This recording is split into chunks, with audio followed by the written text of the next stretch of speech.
Удобно и доступно. Теперь получить документ, записаться на прием или отправить обращение в пенсионный фонд стало легче. Сегодня руководство городского пенсионного фонда представило на своем официальном сайте личный кабинет застрахованного лица. Чтобы зарегистрироваться, жители республики должны зайти на портал госуслуг.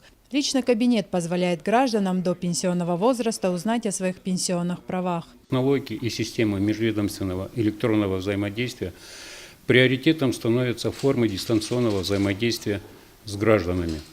Для этого Пенсионный фонд с начала года открыл на своем официальном сайте новый электронный сервис. Теперь каждый житель республики может завести свой личный кабинет.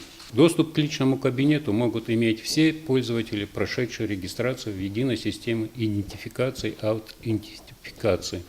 Это обязательно потому, что только в кабинете содержатся персональные данные гражданина. Вот примерно. Сервис позволяет рассчитать стаж и количество начисленных пенсионных баллов.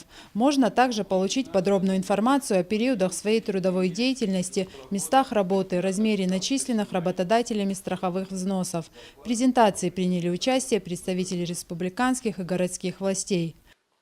Мы должны довести по электронным услугам, получение услуг в электронном виде. Это вообще, так сказать, не выходя из дому. Это без привязки к каким-то офисам. Мы должны до 2018 года поднять до 80%. В целом по России и, конечно, у нас в республике.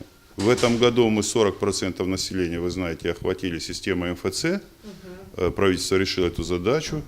Это еще один шаг к внедрению в республике электронного документооборота. Для населения эта услуга станет удобным новшеством. Создатели отмечают, теперь им реже придется стоять в очередях. Рая Дзантьева, Евгений Маркин, Осетия ТВ.